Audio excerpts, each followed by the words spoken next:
Leur unanimité a répondu par avance aux polémiques de la dernière heure. Reste que, pour un tel engagement, la volonté politique n'est rien sans l'expertise technique. Le département expert, c'est celui dont les agents se sont mobilisés sans relâche.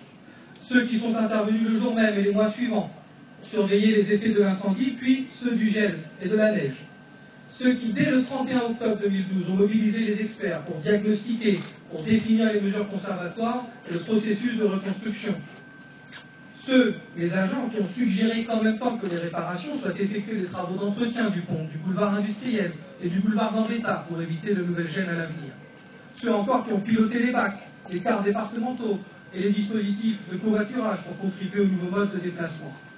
Ceux qui suivent aujourd'hui encore avec nos conseils les procédures judiciaires pour les remboursements. Ceux enfin qui ont conçu la communication autour du chantier par souci de transparence et pour accompagner la fin de l'épreuve d'un message implicite mais valorisant pour notre capitale Rouen. Mathilde est revenue, revenez aussi. Bref, avant même qu'il soit reconstruit, nos équipes ont été sur le pont. Elles ont prouvé l'utilité du service public départemental qui fait rimer proximité avec efficacité. Et je leur adresse, ici, publiquement, les remerciements les plus chaleureux. Le département volontaire et expert, c'est aussi, enfin, le département partenaire. Je le dis avec force, la lumière que nous mettons aujourd'hui sur notre action n'a de légitimité que parce qu'elle éclaire aussi celle de nos partenaires publics et privés. J'ai voulu que les collègues élus s'expriment dans un instant pour saluer la contribution de leur collectivité à ces 22 mois. Qu'il s'agisse de réguler la circulation routière ou d'amplifier le nombre et la qualité des transports publics, l'intérêt de notre coopération est établi. L'expérience a validé notre conviction. Ce qui est bon pour notre capitale Rouen est bon pour la métropole, bon pour la Seine-Maritime, bon pour la Haute-Normandie. L'image du pont en est, je crois, le meilleur symbole. C'est un lieu, mais c'est aussi un lien. Enfin, je remercie Monsieur le Préfet pour le rôle décisif joué par l'État, qui a joint ses équipes aux nôtres, avec notamment l'apport d'experts du ministère des Transports. D'anciens ingénieurs et directeurs de la DDE qui avaient participé à la construction du pont ont même volontairement apporté leur aide pour établir le diagnostic. La décision la plus cruciale a sans doute été de remplacer la travée à l'identique après dépôt et réparation à quai. Cette solution a été rendue possible grâce à Voies navigables de France et au grand port maritime de Rouen. Elle a assuré la réparation la plus solide au coût le plus juste et sans pénaliser la circulation fluviale. Mais elle était exigeante, défiant les mensurations hors normes du pont. Déposer la travée revenait à déplacer 1000 tonnes d'acier. La reconstruction nécessitait de fondre 300 autres tonnes. Et la repose dépendait de marge de manœuvre de quelques centimètres seulement. Il aura fallu la puissance de la Seine, et n'oublions pas cet élément naturel qui a été décisif. Et bien évidemment le talent de nos partenaires privés pour relever ce défi dans les délais. Le groupement Fraissinet, Victor Gluck, Via France et les entreprises qui l'ont accompagné ont confirmé le savoir-faire qui leur avait valu d'être retenus pour ce marché d'envergure européenne. Aujourd'hui, le chantier du pont Mathilde est utilisé comme support pour des conférences sur la réparation des ouvrages métalliques, récemment encore à Madrid. Je félicite et je remercie les salariés à la diversité de leur mission, avec une pensée particulière pour ceux qui, aux côtés des fonctionnaires déjà cités, ont parfois sacrifié leur week-end et leurs jours fériés. Pour conclure, et puisque nous commémorons cette année le centenaire de sa mort, permettez-moi de citer Jean Jaurès. L'histoire enseigne aux hommes la difficulté des grandes tâches et la lenteur des accomplissements, mais elle justifie l'invincible espoir. Nous avons fait plus qu'espérer la reconstruction du pont Mathilde. Nous avons œuvré pour qu'elle aboutisse aussi vite et bien que possible. Aujourd'hui, je suis fier et heureux de le rendre à son histoire. Merci à vous.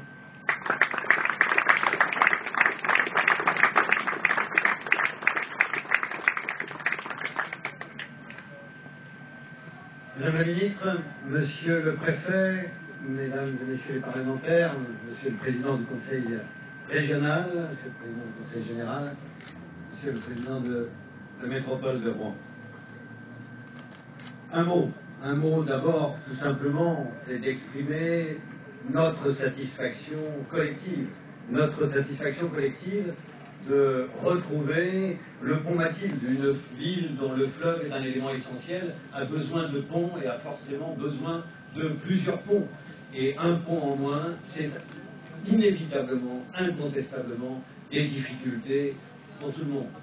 ce pont nous a effectivement beaucoup manqué depuis près de 2 ans et je veux, en toute simplicité, mais c'est important de le faire, saluer et remercier la patience de chacun pour faire face parce qu'il fallait ce temps et je veux dire pour avoir suivi très précisément, être informé très régulièrement de chacune des étapes de cette reconstruction, je peux dire et je suis sûr qu'on peut tous le dire, il n'y a pas un seul jour qui a été perdu entre le 29 octobre et le 26 août aujourd'hui. Je veux aussi remercier, Nicolas l'a fait, mais je veux insister sur quelques points particuliers, remercier tous ceux qui ont œuvré pour faire face à cette situation. D'abord, l'ensemble des pouvoirs publics, les services de l'État, les services du département qui n'ont pas cessé de se mobiliser sur un chantier nouveau qui n'était pas souhaité, parce que c'est un type de chantier qui vient s'ajouter à toutes les tâches que nous avons les uns et les autres. Mais aussi, étant les remerciements que je tiens à adresser, je veux dire, c'est à moi de le faire, et notamment dire à tous les policiers municipaux et policiers nationaux qui, jour après jour, insuffisamment, parce qu'il aurait fallu être toutes les journées, toutes les heures, tous les jours au Carrefour, mais je veux dire, ils ont été présents toujours au moment où c'était absolument indispensable pour faire en sorte que la vie d'une ville qui passe par la circulation de l'ensemble des véhicules puisse se faire dans des conditions correctes. Mais je veux aussi insister sur le rôle joué par l'agglomération et sur le fait, avec Frédéric Chancès, que nous ayons immédiatement, c'est-à-dire dans peut-être une période de vacances, au mois d'octobre, début novembre 2012, immédiatement réagi pour faire en sorte que la seule solution qui était possible, c'est-à-dire un développement du transport en commun, fondé sur tout ce que nous avions construit depuis des années, puisse permettre de faire face. Et grâce à ce développement, grâce à cette mise en œuvre de moyens supplémentaires, nous avons à la fois fait face, et puis aussi, il faut le dire, montrer où étaient justifier les choix antérieurs et montrer où étaient les vraies solutions pour la qualité d'une ville, pour la qualité de vie dans une ville. C'est que c'est toujours, avec toujours plus de transports en commun sur des voies qui leur sont réservées, qu'une ville comme notre métropole de Rouen peut fonctionner. Voilà, je ne veux pas parler longtemps, il y en a d'autres après moi, mais c'était des éléments essentiels que je voulais évoquer. Alors maintenant, ce soir, où le pont va de nouveau fonctionner, ce n'est pas des miracles, d'un seul coup, tous les problèmes ne se résolvent pas. Une ville, c'était un problème qui est venu s'ajouter à ceux que nous connaissions, à la fois en temps passé, en argent dépensé, en énergie des uns et des autres, mais en même temps, pour que cette ville fonctionne de façon satisfaisante, il faut continuer sur les transports en commun, continuer sur la construction de logements sur la ville. C'est ce que nous faisons avec des quartiers comme la Luciline, Flaubert et ultérieurement la future gare. Continuer à investir dans un certain nombre d'infrastructures, aussi bien ferroviaires que routières. Le pont Mathilde, c'était une étape non voulue qui a certainement fait progresser au final notre agglomération, mais il faut que nous continuions tous ensemble. Merci de votre attention.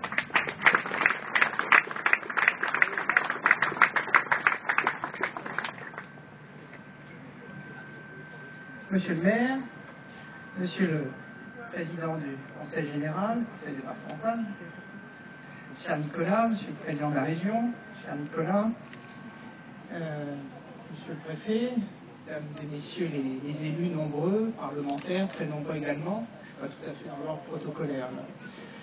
Bien, mesdames, messieurs, chers habitants de la métropole en Normandie, l'adage dit quelque chose du genre ce qui ne nous abat pas nous fait grandir.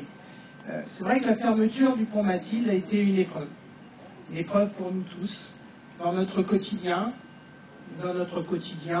d'habitants, dans le quotidien des entreprises, des artisans, des commerçants, dans le quotidien des services publics. Et non seulement cela ne nous a pas abattus, mais je souhaite ce matin me féliciter au fond d'une mobilisation qui a permis cette agglomération non seulement de ne pas être asphyxiée d'être victime d'une embolie qui aurait entravé sa vie, mais même, au fond, de réussir à affronter la difficulté, je pense, à progresser. J'y reviendrai. Moi, je voudrais tirer tout d'abord, au fond, 3 grands et sincères coups de chapeau. Un premier coup de chapeau propriétaire au département, sous la conduite de Didier Marie d'abord, de Nicolas Rouly ensuite, les ingénieurs, les techniciens du département et l'ensemble des entreprises prestataires. Dans le calme, c'était pas facile, parce que la pression était grande, mais avec sérieux, volonté et finalement rapidité, ils ont fait ce qu'ils devaient faire, rétablir le pont, et nous sommes présents pour cette réouverture. Bravo au Conseil général, bravo au département de Seine-Maritime. Deuxième coup de chapeau à l'ensemble des services publics. Le maire vient d'y faire allusion, le président du département aussi. Il y a eu une belle mobilisation dès les premiers instants de la crise. Les réunions se sont multipliées, nous avons adapté la collecte des ordures ménagères, évidemment le fonctionnement de la police municipale, tel ou tel aspect au fond de ces services publics qui ont répondu présent. Les forces de l'ordre, bien entendu, l'État au premier rang, qui a mobilisé évidemment des ressources humaines importantes, et les entreprises prestataires des collectivités et de l'État. Et je voudrais bien entendu assez naturellement associer à ce coup de chapeau qui implique les services publics, eh bien, les agents des transports de l'agglomération elbevienne, comme on disait, les TAE, et bien sûr la TCAR, les transports de l'agglomération rouennaise, qui ont su répondre présent au moment où beaucoup étaient attendus d'eux. Le maire vient de le dire, c'est une évidence pour tout le monde, les transports en commun ont été l'une des solutions, vraisemblablement l'une des solutions les plus importantes à la résolution de nos problèmes quotidiens. Quasiment immédiatement, plus 10% de fréquentation. Il a fallu répondre présent, et grâce au professionnalisme chauffeurs de bus, de métro, du Théor, cela s'est bien déroulé, je crois. Enfin, troisième coup de chapeau, et au fond je l'ai dit d'emblée, coup de chapeau à vous tous, à nous tous. Cette agglomération a fait preuve d'une belle résilience. Il y a eu du rebond très vite. Les entreprises réfléchies et se sont organisées, les salariés ont pris des mesures pour être présents à leur poste. Les commerçants ont pris des initiatives. Nous avons non seulement vécu, mais je crois affronté cette période difficile avec obstination, détermination, ténacité. Un seul exemple, nous pourrions ici prendre beaucoup d'anecdotes, évoquer beaucoup de situations, nous aurons tous nos souvenirs de la fermeture du pont Mathilde. Mais moi je voudrais retenir au fond l'Armada de 2013, avec quel brio collectif, alors même que nous n'avions pas le pont Mathilde, nous avons su accueillir ici des centaines de milliers de visiteurs dans des conditions exceptionnelles, alors que justement nous étions dans la difficulté. Et tout cela, c'est grâce à nous tous, à tous ceux qui ont su, parce qu'ils le pouvaient, quelquefois, adapter leur comportement, changer leurs habitudes, bousculer leur vie quotidienne. Alors, quelles leçons tirer de tout cela?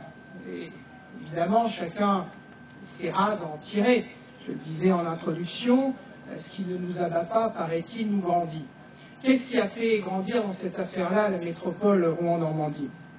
Évidemment, la qualité de la réaction collective et peut-être le fait qu'un certain nombre de priorités surgissent maintenant plus nettement. La qualité de vie demain dans cette agglomération, à l'évidence, ne passera pas par le tout-voiture. La qualité de vie dans la métropole Rouen-Normandie va passer par des transports en commun renforcés, une qualité de l'air préservée, une vie collective plus paisible. Si les habitudes anciennes revenaient demain, nous aurions à nouveau, comme aujourd'hui, il faut bien le dire, de nombreux embouteillages, du temps perdu, de la pollution, des problèmes de santé. Et donc, j'en appelle au fond à nous tous ici. Les pouvoirs publics sont déterminés, mais chacun doit faire, au fond, l'expérience d'éventuelles nouvelles habitudes à prendre avec le pont Mathilde réouvert. Quelle agglomération, quelle métropole souhaitons-nous? Je pense que nous souhaitons une métropole moderne, dans laquelle, effectivement, la voiture individuelle n'a pas toute la place. Et la réouverture du pont Mathilde ne signifie pas, bien entendu, que nous devions revenir en arrière. Il faut aller de l'avant, et je pense que nous avons tiré ensemble cette leçon-là. Aller de l'avant, c'est construire une métropole apaisée, une métropole où les déplacements doux deviennent, sinon la règle, en tout cas plus fréquents qu'hier. Merci à tous, en tout cas, de votre contribution, et une nouvelle fois, un grand bravo au Conseil général, au département, pour la façon dont il a mené ce chantier difficile.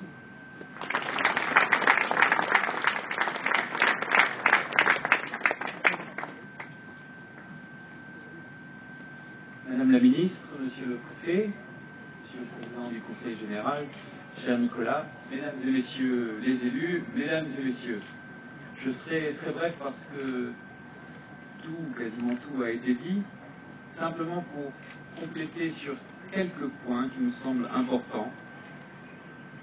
D'abord, très simplement, nous, responsables publics, vous, acteurs économiques et sociaux, particuliers, savez tous et toutes qu'un chantier dans les délais, c'est rare. C'est rare. Et celui-ci est exemplaire. Exemplaire parce que les délais ont été tenus. Et aujourd'hui, le pont réouvre.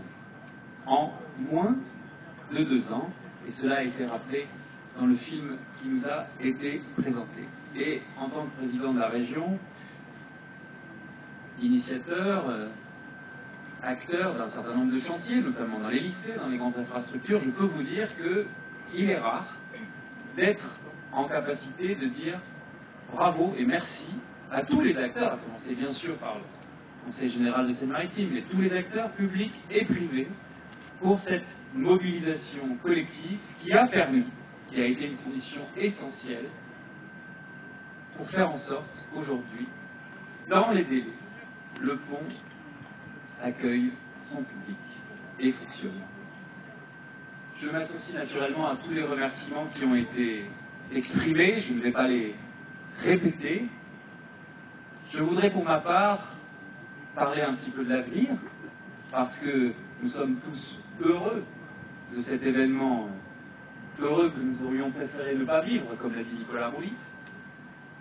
Mais nous savons tous que les problèmes ne disparaîtront pas d'un coup de baguette magique, que nous avons besoin d'un contournement Est, que nous avons exprimé cette position de manière commune lors de la concertation qui s'est engagée il y a quelques semaines, quelques mois, que nous avons besoin en Haute-Normandie, en Normandie, de plus d'infrastructures fluviales, de plus d'infrastructures ferroviaires, de plus de transports en commun. Frédéric Sanchez et Yvon Robert viennent de le rappeler et ont exprimé à juste titre leur engagement concret avec le soutien des autorités publiques, dont le Conseil régional, pour développer les transports en commun, à tout mode par exemple, une seule carte pour se déplacer partout en Haute-Normandie.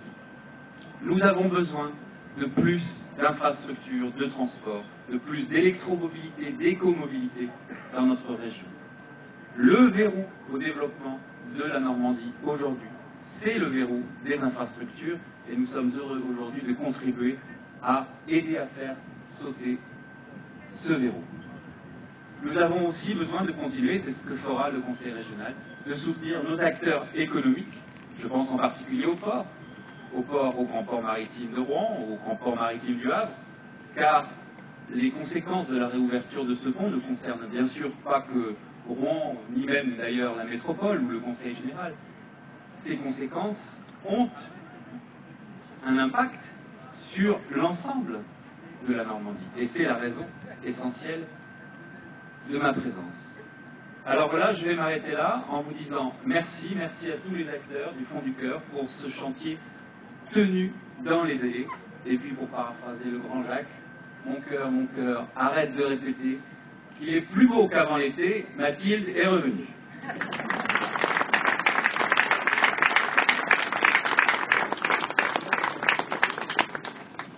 Je ne sais pas si Mathilde est revenue, mais le pont va être ouvert en tous les cas. Madame la ministre, messieurs les parlementaires, messieurs les présidents de région, du département, de la métropole, monsieur le maire de Rouen, mesdames, messieurs, je crois que la réouverture du pont Mathilde, c'est pour Rouen, sa métropole, la Normandie, on peut le dire, l'événement de la rentrée. C'est un événement important, c'est aussi un symbole, cela a été dit.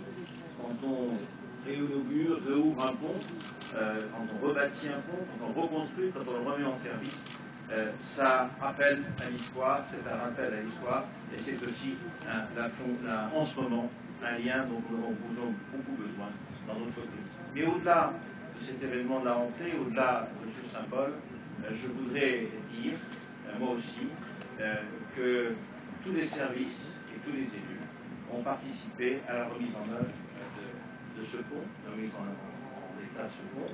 Et je voudrais dire, bien sûr, les services du Conseil général, les services de la mairie, les services de la CREA, les services de l'État, la DDTM, mais aussi, bien évidemment, les pompiers. Je pense aux pompiers parce que je lisais dans la fiche qui m'a été préparée qu'on m'a rappelé qu'il a fallu quand même plus de 48 heures pour maîtriser totalement l'incendie et la présence de plus de 100 pompiers, ce qui n'est pas donné.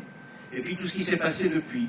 Les forces de police, voire de gendarmerie pour l'extérieur, qui sont présentes en permanence pour assurer la sécurité de cette agglomération, de cette ville, mais qui ont eu de surcroît un travail supplémentaire à effectuer. Et je voudrais, en tant que préfet, à mon tour, leur rendre un hommage bien mérité. Mais, monsieur le président du département, cela ne serait rien, et je tiens à le dire très sincèrement ici, ayant l'expérience dans ma longue carrière de tout cela, si vous-même, vos services, votre prédécesseur, vous-même, vos services, n'avez eu la parfaite maîtrise de cette opération, et je tiens véritablement ici à le souligner, et à les en remercier pour les Rouennais, les Rouennaises et tous les habitants de la métropole. Je dois dire aussi que, même si la période a été tenue, ce qui est bien, le calendrier est tenu, ce qui n'est pas toujours le cas, je dois dire que cette période a été mise à profit par tout le monde, par les collectivités territoriales et les élus concernés, je veux parler de la circulation, par les services de l'État qui ont apporté leur concours, pour que pendant cette fermeture, on puisse réfléchir à ce que permettra la réouverture, comme l'a justement bien dit d'ailleurs le président Sanchez, c'est-à-dire faire en sorte que ce qui existait par le passé ne se renouvelle pas totalement et qu'on aille justement vers de nouveaux modes de transport. Je pense particulièrement aux transports collectifs qui vont être développés et qui certainement apporteront dans cette cité et dans cette ville une meilleure fluidité. Donc la réflexion, elle a porté aussi pendant cette période de fermeture du pont Mathilde sur comment mieux améliorer la circulation. J'espère qu'il en sera ainsi. D'autres grands travaux vont permettre de l'améliorer à plus ou moins long terme. Je pense, comme cela a été dit, au contournement S, à la 28 à 13, qui se fera, et qui se fera, j'en suis persuadé, pour le bien-être de tous. Je pense aussi à de grands travaux auxquels sont attachés le président de la métropole, notamment le président de la région, mais aussi le président du département d'aménagement du Pont-Faubert, tout ce que vous allez réaliser, messieurs, dans les mois et les années qui viennent. Et puis aussi, bien évidemment, il ne faut pas l'oublier, il faut quand même se projeter un peu, même si la période n'est pas forcément d'un enthousiasme fou, il faut quand même avoir la volonté de se projeter et d'examiner tous ces grands projets et tout ce qu'ils vont apporter à cette région et à la Normandie. Je pense aussi, bien sûr, à la NT. Voilà, mesdames, messieurs, ce que je voulais dire très brièvement. Tout a été dit. Moi, je me réjouis personnellement de la réouverture de ce pont et j'espère qu'en effet, les réflexions qui ont été menées pendant cette période de fermeture permettront une meilleure fluidité de la circulation pour le bien-être des Rouennaises et des Rouennais.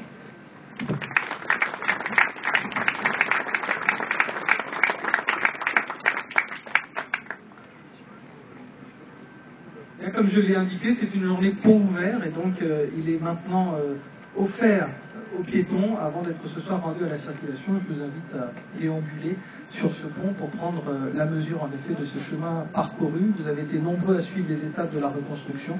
Il est bon peut-être de pouvoir approcher de près le résultat de ces travaux. Merci encore à vous tous de votre présence et bien évidemment de faire bon usage de tout ce qui vient d'être indiqué. D'un point de vue pratique, puisque nous avons choisi de faire défiler des magnifiques véhicules de collection de la calandre rétro-rouennaise, de vous positionner, de franchir la barrière là, vous positionnez sur le côté gauche pour laisser passer les véhicules et pouvoir les admirer tranquillement. Ensuite, une fois que les véhicules seront passés, vous pouvez tranquillement à pied aller jusqu'à l'autre bout du pont où une documentation sur tous les transports en commun vous est proposée et un jus d'orange pour ceux qui le souhaitent. Voilà, je vous invite donc à traverser le pont et vous positionner sur le côté. Vous demandez au président de donner le coup d'envoi du défilé de voitures.